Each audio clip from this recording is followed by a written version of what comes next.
Thank you for having me, SMFest. Please sit down. Thank you. Thank you so much. You guys are simply amazing. You're amazing. Um, I've been watching from the backstage, from the front stage, as other keynote speakers came on board, and it's been so enlightening. You learn so So both much have been coming here. mic'd. I think the original understanding was to come to tutor, but you leave here as a student. I am so impressed with the turnout today. Please give yourselves a hand of applause for it. It's amazing. The fact that you're here already bespeaks your future, already spells out that you are ready for success.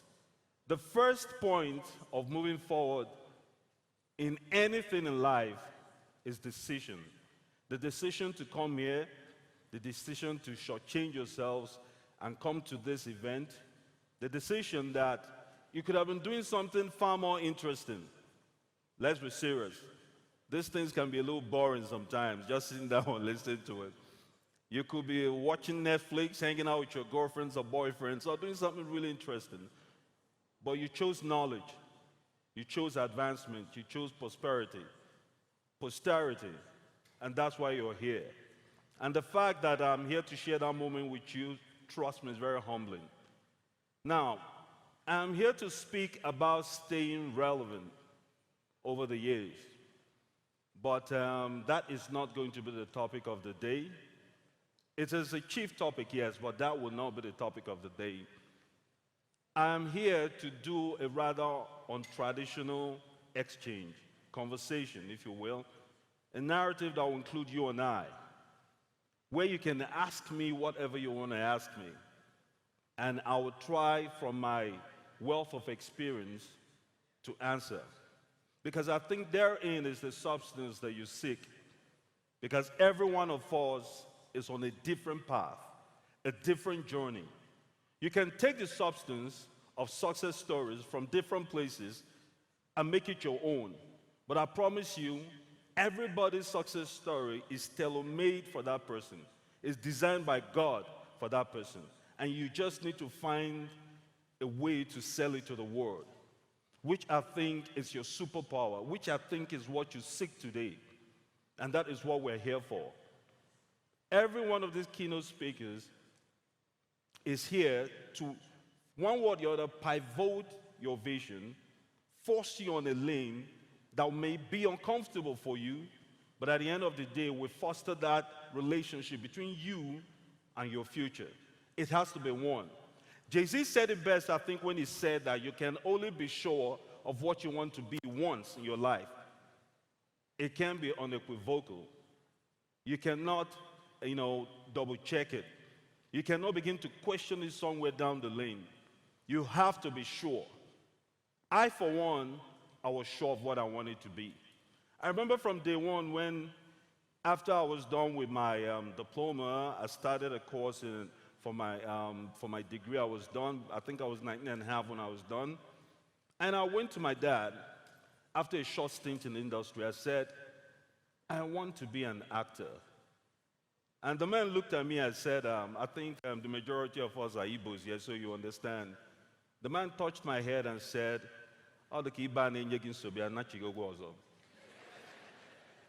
was my dad's first understanding of this. And then we went on to have disputes after disputes, while my mom turned out to be the referee over the years, until he woke up one day and said, there are two choices. It's either you go get your master's and your PhD done, because from all calculations, of course, we know we're all from Southeastern extracts. We know how our parents order our lives from inception to the grave. Some of them even order our lives from the grave if your parents happen to go before you. I feel sometimes my mom is still in the grave ordering my life. She telling me, "Kechukwu, I try now." You know, I find myself in a soliloquy sometimes arguing with my mom, like, "Mommy, rapping my car. I'm a 35-year-old man. How can you still be telling me what to do?" But that is how they've ordered our lives. I stuck to my guns. I was asked to leave my house, the only comfort zone I've had. the only support system I've ever had. My dad thought in so doing he would get me out of the house. He said, you know what, he's never suffered in his life. We'll give him 2 weeks. They actually had a wedge on my head when I was leaving home. Yes, that's how deplorable my life was at the beginning. My sister said, we give him 3 weeks. 3 weeks, he'll be back. My dad said, nah, 10 days. 10 days he's going to be back. That one, he lost food. Where is he going to sleep? They will kick him out in a few houses. He will be back. My auntie said, give him 6 months. He will be back. And finally, my sister, my baby sister, I come from a family of predominantly female, and my baby sister said, he will not come back until he's gotten what he wants. That is the only person that understood me. I left home. It took 2 years. I never came back until I came back as Jim Iyke. And I think that made a difference. Okay?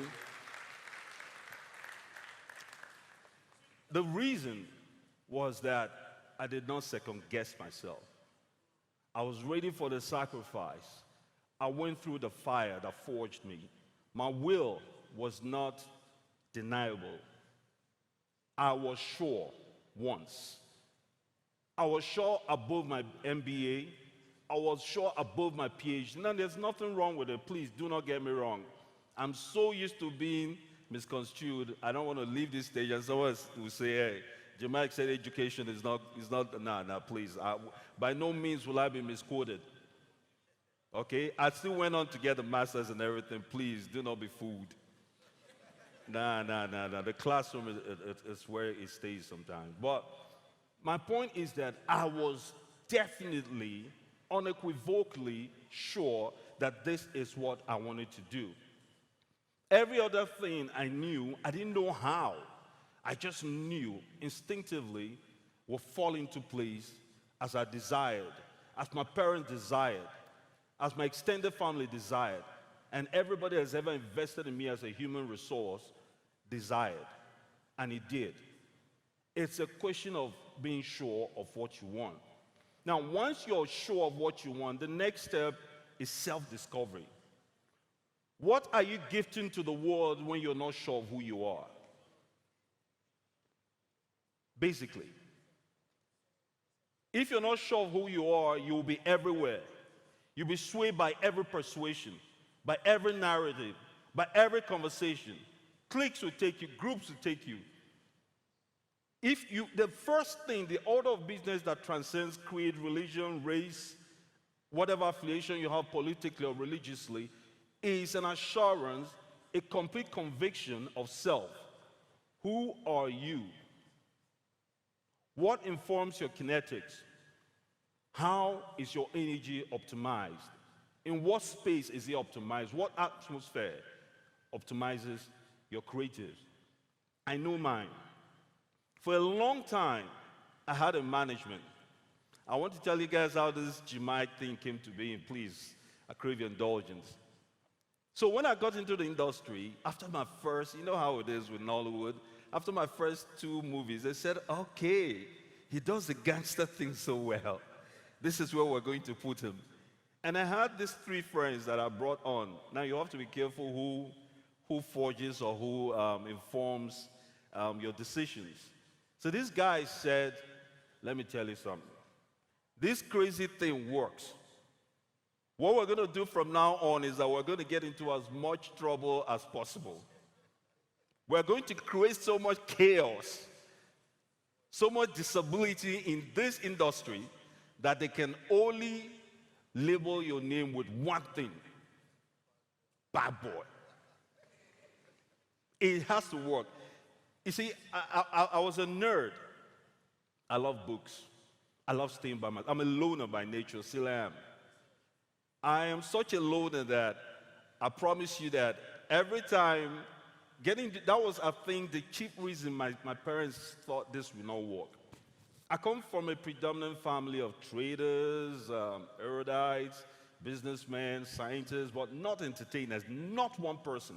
So the understanding was, where is it coming from? Why are you so fixated on destroying your life? You're an excellent student. In 5, 6 years, you obviously get what you want. Why do you want to join these loafers? So at that point in time, they said there has to be a complete revampation of personality. They try to change who I am, an understanding of who I am. So they said, you can't keep to yourself. It doesn't work in entertainment. You can't be by yourself. You can't have certain opinions. You can't even show people that you're smart. Don't do it. You will disassociate people. You will alienate people from you. Stop talking about books all the time. Stop talking about certain stuff, certain things that will make you politically incorrect. Go with the flow. Go with the bandwagon. Join the cliques.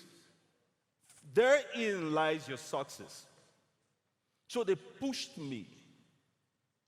They first made me lose the glasses. I had these proper thick lens, Fico glasses I used to wear back in the day. I know you guys don't believe it, but yes, I had those glasses. They made me lose it. They made the shades replace it. I loved my t-shirts. They said, no, man, the fashion has to change. You dress well, yeah, so now we're taking it a few notches up.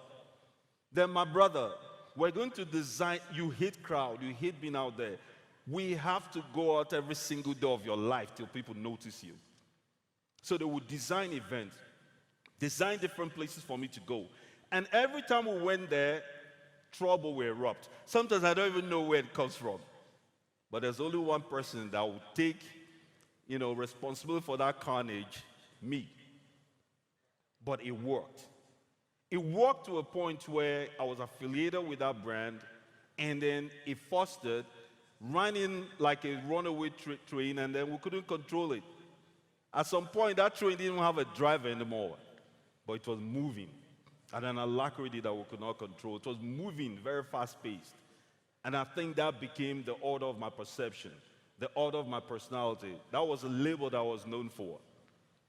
But in all that time, a part of me rebelled. A part of me did not understand it. I just understood the financial part, the branding, the fact that it was working. It was getting us jobs back and forth, endorsement back and forth. Yes, it was working. But I lost touch with who that is really me.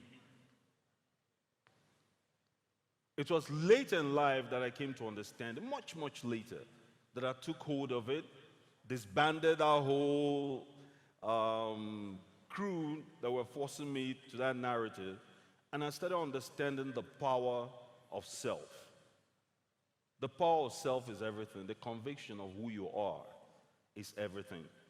Because at that point, I came to understand it, how to control it. I understood that in my quiet moment, being by myself, that is what informs my creatives.